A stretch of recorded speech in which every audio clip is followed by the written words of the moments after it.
کتابوں میں لکھا ہوا ایک خاتون جو رسول پاک صلی اللہ علیہ وسلم کے خاندان سے تھیں، وہ بڑی پریشان ہو گئیں. ان کے شوہر کا انتقال ہو گیا، بچوں کو لے کر کے چھوٹی چھوٹی بچیاں تھیں. ایک شہر میں آئیں. شہر میں ایک بہت بڑے رئیس تھے، وہ مسلمان. اس کے گھر آئی، اس سے کہا کہ میں نے اپنی بچیوں کو مسجد میں ٹھہرایا ہے اور میں رسول پاک صلی اللہ علیہ وسلم کے خاندان سے ہوں، میں حضور کی آل میں سے ہوں، میری کچھ مدد کر دو میری بچیوں کے لیے. اس رئیس زادے نے، اس امیر زادے نے کہا اچھا، آپ مانگنے کا طریقہ ایسا بھی آ گیا، تم اگر آل رسول ہو تو کوئی ثبوت دے دو، کوئی پروف دے دو. تم حضور کی آل میں سے کہتی ہو اپنے آپ کو، کیا ثبوت ہے تمہارے پاس؟ وہ خاتون وہاں سے چلی گئی. اس کے پاس سے مدد کی کوئی امید نہیں تھی تو چلی گئی. اسی وقت وہ شام میں گزر رہی تھی، بھوک کی شدت تھی. ایک ایسے بوڑھے شخص کو دیکھا جس کے ارد گرد بہت سارے لوگ جمع تھے. پوچھا کون ہے؟ کہا یہ شہر کا ایک مجوسی ہے، آگ کا پجاری ہے، لیکن لوگوں کو دیتا بہت ہے، بانٹتا رہتا ہے. یہ خاتون وہاں گئی اور اس سے کہا، اپنا معاملہ بھی بتایا کہ میں حالات کی ماری ہوئی ہوں، پریشان ہوں، میری بچیاں مسجد میں ہیں اور میرا گھر سب ختم ہو چکا ہے. تو اس مجوسی شخص نے اتنا سنا تو فوراً اپنے گھر سے عورتوں کو بلوا کر کے کہا، جاؤ اس خاتون کی بچیاں جو مسجد میں ٹھہری ہیں عزت سے انہیں لے آؤ، اپنے گھر میں مہمان بناؤ. اور یہ خاتون کہتی ہے کہ یہ محمد صلی اللہ علیہ وسلم کی آل میں سے، ان کی عزت ہونی چاہیے.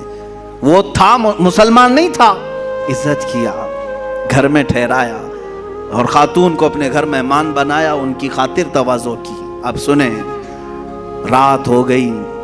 رات کے وقت یہ جو رئیس زادہ تھا، امیر زادہ تھا، جو مسلمان تھا، اس نے خواب میں دیکھا قیامت کا منظر قائم ہے، حساب کتاب ہو رہا ہے، اور اسی وقت رسول پاک صلی اللہ علیہ وسلم تشریف لائے. تو یہ رئیس زادہ فوراً حضور کی بارگاہ میں حاضر ہوا کہ آقا میری شفاعت فرمائیں. حضور پاک صلی اللہ علیہ وسلم نے فرمایا، کیوں شفاعت کی جائے؟ کہا کہ آقا میں آپ کا امتی ہوں، آپ کا چاہنے والا ہوں. میرے آقا نے فرمایا، کیا ثبوت ہے تمہارے پاس؟ میرے امتی ہونے کا کیا ثبوت ہے تمہارے پاس؟ وہاں کیا پیش کرتا؟ پروف پوچھنے والے، دلیلیں پوچھنے والے. حضور پاک صلی اللہ تعالی علیہ وسلم نے جب یہ ارشاد فرمایا تو وہ لاجواب ہوا اور رونے لگا کہ آقا مجھ سے آپ اعراض نہ فرمائیں، مجھ سے آپ ناراض نہ ہوں.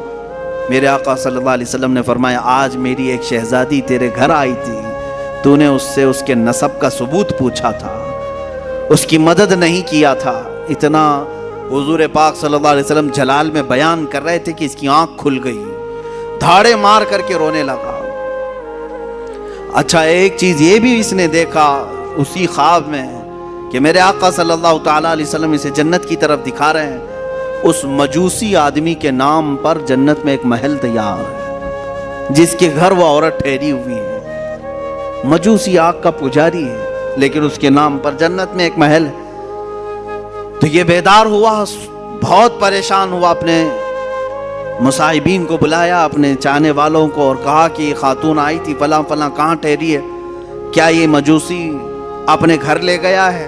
سبوں نے تحقیق کی تو پتہ چلا ہاں اس مجوسی کے گھر ٹھہری. یہ دوڑا ہوا وہاں پہنچا، گیا اور اس مجوسی سے کہا، کل رات جو خاتون تمہارے گھر آئی ہے، برائے مہربانی اسے ہمارے گھر بھیج دو، وہ ہمارے مذہب سے ہے، ہمارے دین سے ہے، ہم اسے مہمان بنائیں گے. اس مجوسی نے کہا ایسا نہیں ہو سکتا.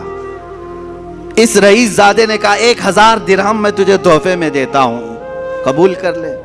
اس مجوسی نے کہا اس کا 10 گنا بھی دو تو میں اس مہمان کو تمہارے حوالے نہیں کروں گا.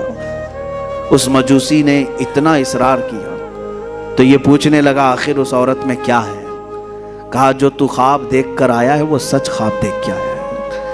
کل جب وہ خاتون ہمارے گھر آئی، ہم رات کے وقت سوئے تھے، خواب میں رسول پاک صلی اللہ علیہ وسلم تشریف لائے. مجھے اور میرے پورے گھر والوں کو میرے آقا نے خود کلمہ پڑھایا. ہم اب مجوسی نہیں ہیں، ہم اہل ایمان میں سے ہیں. رسول پاک صلی اللہ علیہ وسلم نے ان کی آل میں سے ان کی ایک شہزادی کی عزت پر اتنا بڑا انعام دیا کہ ہمیں دائرہ ایمان میں لایا. اور پھر میرے آقا نے اشارہ کر کے بتایا کہ اے فلاں کل تو اٹھے گا تو جنت میں مولا تیرے لیے فلاں محل تیار رکھے گا۔ میرے آقا کی یہ بشارت میں نے سنی اور تجھے پھٹکارتے ہوئے بھی میں نے خواب میں سنا، تو نے جو دیکھا وہ سچ دیکھا ہے۔ عزیزان گرامی وقار وہ روتے گڑ گڑاتے واپس چلا آیا۔ زندگی کی کوئی اگر کمائی تھی تو اس نے سوچا کہ سب لگا کر کے حاصل کر لوں، مگر اہل بیت کا احترام نہ کرنے کی وجہ سے ساری اس کی کمائی، ساری عبادتیں ایک طرف رہ گئی اور آگ کا پجاری بازی لے گیا، صرف اہل بیت کی عزت اور احترام کرنے کی وجہ سے۔